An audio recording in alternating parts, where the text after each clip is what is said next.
जनपद मैनपुरी के नुमाइश पंडाल में आयोजित 9 साल बेमिसाल कार्यक्रम में डॉक्टर सतीश पूनिया शिरकत करने पहुंचे, जहां उन्होंने मौजूद जनसभा को संबोधित किया। 9 साल बेमिसाल की तर्ज पर सतीश पूनिया मोदी जी की वाहवाही करते हुए नहीं थके।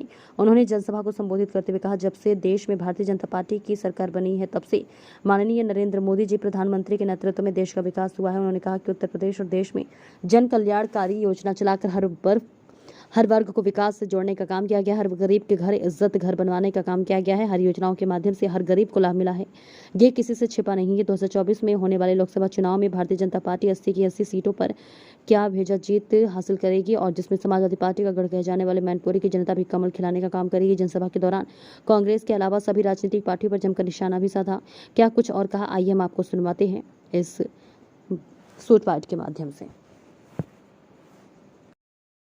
वैज्ञानिकों ने 9 महीने में वैक्सीन बनाई और हिंदुस्तान के 220 करोड़ लोगों तक डोजेज लगाकर हिंदुस्तान के लोगों को महफूज किया, सुरक्षित किया।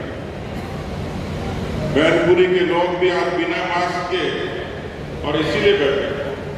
दुनिया के कई देशों में अभी भी लोग मास्क लगाकर घूम रहे हैं, वहां लॉकडाउन लगा। देश के प्रधानमंत्री जी को यह पता था कि 100 बरस पहले एक महामारी आई थी, स्पेनिश फ्लू, और उस समय लोग इलाज से नहीं भूख से मर गए थे। कोई देश का प्रधानमंत्री जो संवेदना से भरा होगा, उसने कहा कोई भूखा नहीं सोएगा। 80 करोड़ लोगों को प्रधानमंत्री गरीब कल्याण अन्न योजना से गरीबों के घरों तक राशन पहुंचाने का काम किया। मैनपुरी की असंख्य जनता को उसका लाभ मिला होगा। किसी व्यक्ति का स्वास्थ्य का बीमा केवल नारों में होता था, सरोकारों में नहीं था। देश के प्रधानमंत्री जी ने 50 करोड़ लोगों का आयुष्मान का बीमा, शायद आज उत्तर प्रदेश के और मैनपुरी की जनता को उसका लाभ मिलता है। माताएं बहनें बैठी हैं। मैं भी गांव से आता हूं, राजस्थान के बहुत सुदूर गांव से।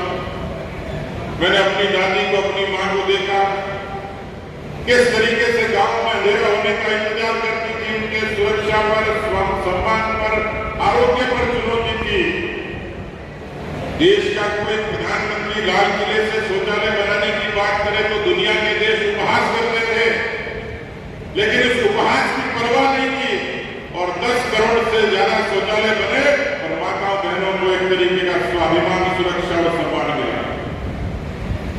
आज बैंक का खाता किसी मैनपुरी के सामान्य व्यक्ति के लिए सामान्य लगता होगा, लेकिन मुझे याद आता है देश के उस समय के प्रधानमंत्री कहते थे कि मैं 1 रुपया दिल्ली से भेजता हूं, मैनपुरी के लोगों तक 15 पैसे पहुंचते हैं।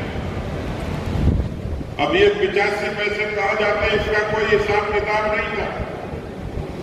लेकिन आज देश के यशस्वी प्रधानमंत्री नरेंद्र मोदी जी अपनी योजना का, पेंशन का, छात्रवृत्ति का, सहायता का कोई भी पैसा मजदूरी का दिल्ली से ही 1 रुपया भेजते हैं तो मजदूर के, विधवा के, दिव्यांग के, विद्यार्थी के, नौजवान के, महिला के खाते में 1 का 1 रुपया यूं का यूं जमा होता है। क्यों होता है?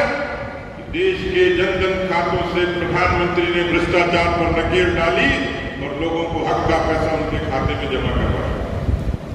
47 करोड़ बैंक के खाते, मित्रों, 1, 2, 900 और होते तो मैं मान लेता, लेकिन 47 करोड़ बैंक के खाते कांग्रेस के शासन में नहीं खुले थे, भारतीय जनता पार्टी के नरेंद्र मोदी जी के नेतृत्व में खुले थे।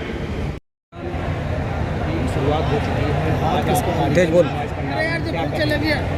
30 मई से 30 जून तक पूरे देश में प्रधानमंत्री मोदी जी के नेतृत्व में जो 9 वर्षों में बदलाव के काम हुए, खासतौर पर जो बुनियादी विकास था उसको गति मिली, सामान्य व्यक्ति का जीवन बदला, जनधन के जरिए, उज्ज्वला के जरिए, आयुष्मान के जरिए, आवास के जरिए, और बड़े जो वैचारिक मुद्दे थे, वो चाहे ट्रिपल तलाक हो, चाहे श्री राम जन्मभूमि का निर्माण हो, चाहे कश्मीर में 370 हो, ऐसे बहुत से मसले थे जिनका समाधान हुआ।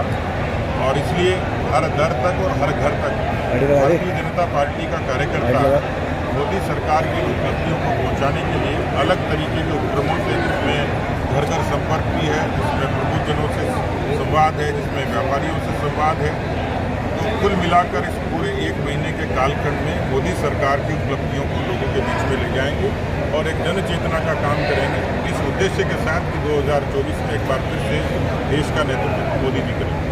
राजस्थान के भाजपा से पूर्व प्रदेश अध्यक्ष भी रहे हैं। उत्तर प्रदेश में खासकर मैनपुरी की बात कर लेते हैं, तो कब सपना साकार होगा भाजपा जो यहाँ कमल खिल पाए, क्योंकि लोकसभा 1996 से लेकर अब तक देखिए, यहाँ कामयाब नहीं रही। मैं जब छोटा था तो मैं सुनता था कि अमेठी में और नेहरू गांधी खानदान का पत्ता नहीं हिलता और उनकी लगातार विरासत को लोग तिलक लगाएंगे, लेकिन हमारी एक सामान्य सी नेता ने ऐसा खदेड़ा कि राहुल गांधी को केरल में जगह मिली।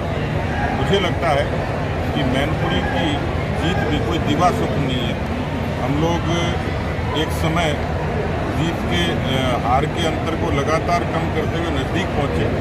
मुझे लगता है कि अब ये केवल मिथक नहीं है। जहाँ हमारी जो कमज़ोर सीटें जिसमें हम हारे, और मुझे लगता है कि जिस तरीके से पार्टी ने जेपी नड्डा जी के नेतृत्व में रणनीति बनाई है, यहाँ के सब लोग लगेंगे, तो ये केवल मिथक नहीं रहेगा, ये केवल सपना नहीं रहेगा। इसको भारतीय जनता पार्टी का कार्यकर्ता और मैनपुरी की जनता निश्चित रूप से साकार करेगी। तो अमेठी की तरह क्या लगता है भाजपा के द्वारा क्या बनाया गया है जिसमें मैनपुरी की सीट रेड जोन है, क्या देखिए, मैंने कहा ना कि अब कोई असंभव नहीं है। जो चीज़ें परिणाम के नाते, मैं जब जनसंघ का इतिहास देखता हूं तो केवल 3% और लोकसभा की 3 सीटें, और आज हम 303 पर हैं। इसका मतलब मैनपुरी भी अब मिथक नहीं रहेगा। पार्टी उसके लिए अच्छी रणनीति बना रही है और मुझे भरोसा है कि मैं ये आज के दिन का साक्षी बनूं और मैनपुरी की सीट अपनी। अमेठी की तरह कोई ऐसा ही नेता उतारा जाएगा यहाँ, जैसे वहाँ उनका मिथक तोड़ा है, यहाँ पर भी तोड़े? देखिए, जो भी होगा, लेकिन जीत के लिए जो योग्य होगा वो सब काम करेंगे, लेकिन जीतेंगे पक्का। एक्सपोर्ट भी किया जा सकता है, बाहर से भी लाया जा सकता है।